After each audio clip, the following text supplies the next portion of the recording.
প্রিয় মাধ্যমিকের ছাত্রছাত্রীরা, তোমাদের সবাইকে আরও একবার লার্নমেট ইংলিশ চ্যানেলে স্বাগত জানাই। আমরা আগের ক্লাসে ফেবল পোয়েমটি শেষ করেছি।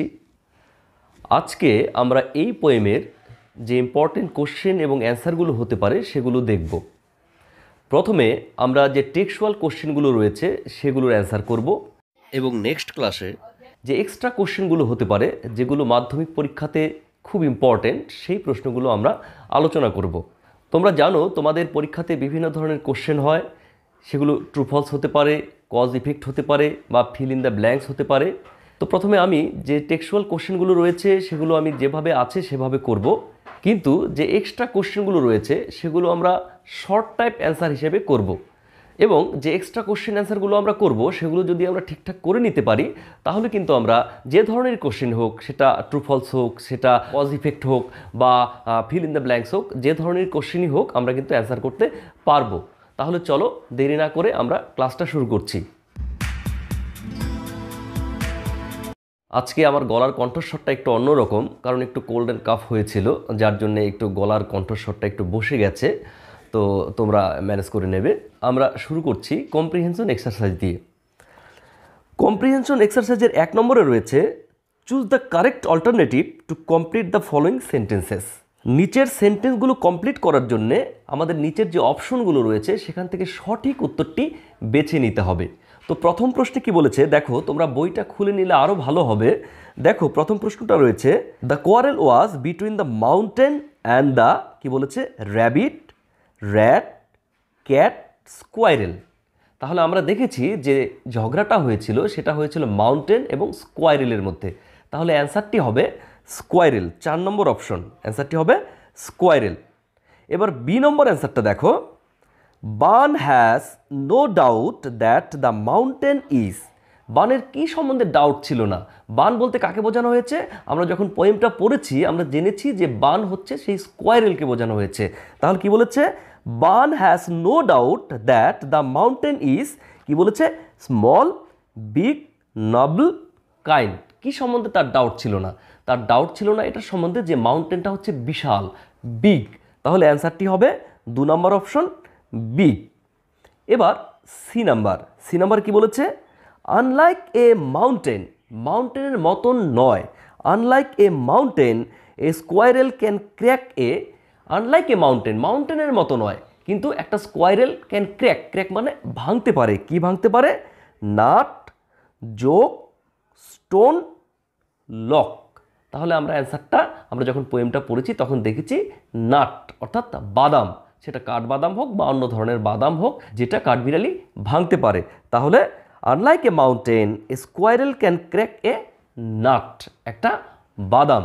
এবার comprehension exercise 2, state whether the following statements are true or false. নিচের যে স্টেটমেন্টসগুলো রয়েছে, নিচের যে সেন্টেন্সগুলো রয়েছে সেগুলো ট্রু অথবা ফলস, সেগুলো সত্যি বা মিথ্যা কিনা সেটা আমাদের বলতে হবে। সঙ্গে কি বলেছে? Provide sentences, phrases, words in support of your answer. তুমি যে উত্তরটা দিচ্ছ তুমি অ্যান্সারটা সত্যিও বলতে পারো বা মিথ্যাও বলতে পারো।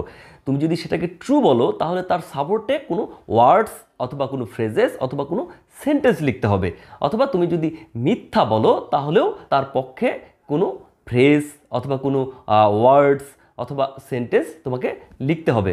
অর্থাৎ এর সপক্ষে একটা সাপোর্টিং সেন্টেন্স লিখতে হবে বা সাপোর্টিং ওয়ার্ডস বা ফ্রেজ তোমাকে লিখতে হবে। তাহলে দেখি আমরা কোশ্চেনগুলো কি বলেছে। এ নাম্বারে বলেছে the mountain called the squirrel little bun. Mountain সেই স্কোয়ারেলকে লিটল বান বলেছিল। এটা কি সত্যি? আমরা পোয়েমটা যদি দেখি তাহলে দেখব, দেখো পোয়েমটাতে বলেছে the former called the latter little prig. কি বলেছে? লিটল প্রিগ, লিটল বান কিন্তু বলেনি। তাহলে আমরা কি লিখব? অ্যান্সারটা কি লিখব? অ্যান্সারটা লিখব ফলস। এবং আমরা যে ফলস বললাম এর সাপোর্টে আমরা কোন সেন্টেন্সটা লিখব? আমরা যে সেন্টেন্সটা এখনই বললাম। কি দেখলাম সেন্টেন্সটা? যে the former called the latter little prig. এবার এখানে তুমি একটু চেঞ্জ করে তুমি যদি লিখতে চাও the mountain called the squirrel little prig, তাহলেও কিন্তু অ্যান্সারটা হবে। কিন্তু তুমি যদি বইয়ের লাইনটা হুবহু তুলে দাও তাহলেও কিন্তু অ্যান্সারটা হবে। তাহলে তোমাকে কি লিখতে হবে? The former called the latter little prig. এটা হচ্ছে তোমার সাপোর্টিং সেন্টেন্স। তাহলে আমরা এবার পরের সেন্টেন্সটা দেখছি। পরের কোশ্চেনে কি বলেছে? এখানে একটি জিনিস লক্ষ্য করার বিষয়, পুরনো এবং নতুন বইয়ে বি নাম্বার প্রশ্নটি দুই রকম রয়েছে। আমরা প্রথমে পুরনো বইয়ের কোশ্চেনটি সলভ করব, তারপর নতুন বইয়ের কোশ্চেনটি সলভ করব। পুরনো বইয়ে রয়েছে the squirrel is no more spry than the mountain. বলেছে সেই স্কোয়ারেল, সেই কাঠবিড়ালটি নো মোর স্প্রাই। স্প্রাই মানে আমরা কি জেনেছিলাম? স্প্রাই মানে হচ্ছে প্রাণোদ্দীপ্ত, প্রাণোচ্ছল, চঞ্চল। তাহলে বলেছে যে squirrel is no more spry than mountain, মাউন্টেনের থেকে বেশি প্রাণোচ্ছল, বেশি চঞ্চল নয়। তাহলে এটাও কিন্তু হবে ফলস। তাহলে আমরা এর সাপোর্টে কি লিখব? দেখো বইয়ের লাইনটা আমরা দেখছি কি বলেছে। স্কোয়ারেল বলেছে, কি বলেছে? You are not so small as I, তুমি আমার মতো ছোট নও, and not half so spry, এবং তুমি আমার অর্ধেকও চঞ্চল নও, আমার অর্ধেকও প্রাণোচ্ছল নও। তাহলে আমরা এই লাইনটাই কিন্তু হুবহু তুলে দিব। কি লিখব? You are not so small as I and not half so spry, আমি যতটা চঞ্চল তার অর্ধেকও নও তুমি। তাহলে আমরা সাপোর্টিং সেন্টেন্স এটা লিখব। এবার নতুন বইয়ের প্রশ্নটি লক্ষ্য করো। বলেছে the squirrel is spryer than the mountain, মাউন্টেনের থেকে, সেই পর্বতের থেকে স্কোয়ারেল হচ্ছে বেশি চঞ্চল। অর্থটা কিন্তু একই, স্কোয়ারেল মাউন্টেনের থেকে চঞ্চল। তাহলে এর উত্তরে আমরা ট্রু লিখব, অর্থাৎ স্কোয়ারেল মাউন্টেনের থেকে বেশি চঞ্চল। সাপোর্টিং সেন্টেন্সটি কিন্তু একই হবে। চলো একবার বইয়ের সঙ্গে মিলিয়ে নেই। স্কোয়ারেল বলেছে, কি বলেছে? You are not so small as I, তুমি আমার মতো ছোট নও, and not half so spry, এবং তুমি আমার অর্ধেকও চঞ্চল নও, আমার অর্ধেকও প্রাণোচ্ছল নও। তাহলে আমরা এই লাইনটাই কিন্তু হুবহু তুলে দিব। কি লিখব? You are not so small as I and not half so spry, আমি যতটা চঞ্চল তার অর্ধেকও নও তুমি। তাহলে আমরা সাপোর্টিং সেন্টেন্স এটা লিখব। এবার সি নাম্বার প্রশ্নটা, the mountain can carry forests on it's back. Mountain অর্থাৎ সেই পর্বত, তার পিঠে ফরেস্ট অর্থাৎ বন ক্যারি করতে পারে, একটা বন বহন করতে পারে। এটা আমরা কবিতাটা পড়ার সময় দেখেছি যে স্কোয়ারেল নিজেই স্বীকার করেছে যে you can carry forests on your back. তাহলে এটার অ্যান্সার আমরা কিন্তু ট্রু লিখব। তাহলে অ্যান্সারটা আমরা ট্রু লিখব এবং এর সাপোর্টে কি লিখব দেখে নাও। পোয়েমটা বলেছে if I cannot carry forests on my back neither can you crack a nut. বলছে আমি যদি আমার পিঠের উপর একটা ফরেস্ট, একটা বনকে বহন করতে না পারি, কিন্তু তুমিও কি আমার মতো একটা বাদামকে ভাঙতে পারো? অর্থাৎ এই লাইনটির দ্বারা বলতে চাচ্ছে যে আমি বাদাম ভাঙতে পারি এবং তুমি তোমার পিঠে একটা ফরেস্ট ক্যারি করতে পারো। তাহলে অ্যান্সারটা আমরা লিখব ট্রু এবং এর যে সাপোর্টে আমরা এই লাইন দুটো লিখব, if I cannot carry forests on my back neither can you crack a nut. তাহলে এই লাইন দুটো লিখব। তাহলে আশা করি বুঝতে পেরেছো কিভাবে ট্রু ফলস এবং তার সাপোর্টিং সেন্টেন্সগুলো লিখতে হয়। এবার আমরা কোশ্চেন অ্যান্সারে যাব। কম্প্রিহেনশন এক্সারসাইজ নং 3, অ্যান্সার দ্য ফলোয়িং কোশ্চেন্স। নিচের প্রশ্নগুলোর উত্তর দাও। এ নাম্বারে কি বলেছে? Who had a quarrel with the squirrel. স্কোয়ারেলের সঙ্গে কার ঝগড়া হয়েছিল? তাহলে আমরা অ্যান্সারটা কিন্তু জানি। আমরা জানি স্কোয়ারেলের সঙ্গে ঝগড়া হয়েছিল কার? পর্বতের, মাউন্টেনের। তাহলে আমরা অ্যান্সারটা কী লিখব? সাধারণত হু দিয়ে যদি প্রশ্ন করা হয় তাহলে হুর জায়গাটিতে যে অ্যান্সারটা হবে সেটাকে বসিয়ে দিলেই কিন্তু সেন্টেন্সটা পূর্ণ হয়ে যায়। এখানে বলেছে who had a quarrel with the squirrel. স্কোয়ারেলের সঙ্গে কার ঝগড়া হয়েছিল? তো এখানে আমরা যদি লিখি mountain had a quarrel with the squirrel, তাহলে কিন্তু আমাদের অ্যান্সারটা হয়ে যাবে। তাহলে আমরা কি লিখব? Mountain had a quarrel with the squirrel. পর্বতের স্কোয়ারেলের সঙ্গে, কাঠবিড়ালির সঙ্গে ঝগড়া হয়েছিল।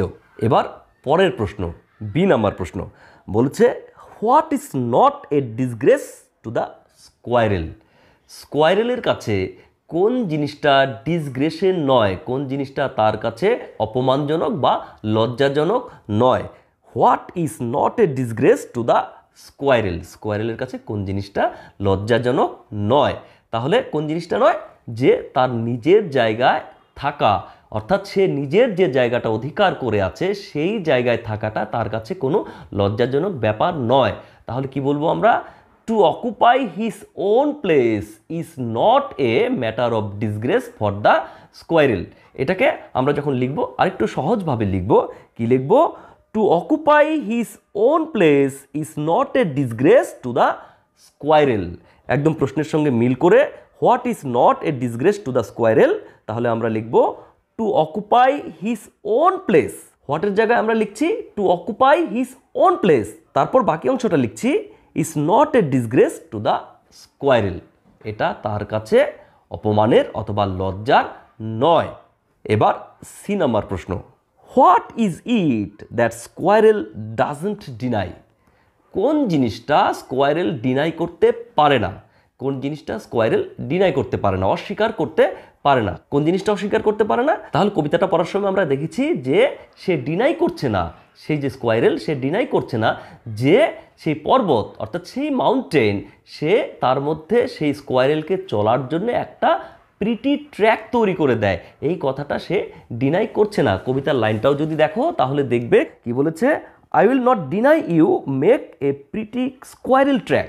আমি ডিনাই করি না যে তুমি স্কোয়ারেলের জন্য সুন্দর ট্র্যাক তৈরি করে দাও। তাহলে এই লাইনটাকেই আমরা একটু সুন্দরভাবে গুছিয়ে লিখব।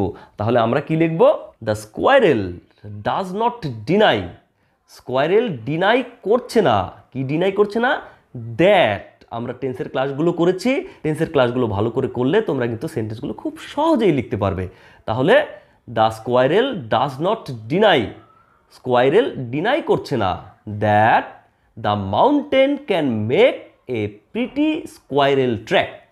সেই মাউন্টেন তৈরি করতে পারে একটা প্রিটি, একটা সুন্দর স্কোয়ারেল ট্র্যাক, স্কোয়ারেলের চলার জন্যে রাস্তা বা ট্র্যাক। তাহলে আমাদের টেক্সচুয়াল কোশ্চেন কিন্তু এখানে শেষ হচ্ছে। এবার এই কবিতাটা থেকে যে এক্সট্রা কোশ্চেনগুলো হতে পারে সেগুলো আমরা পরের ক্লাসে করব।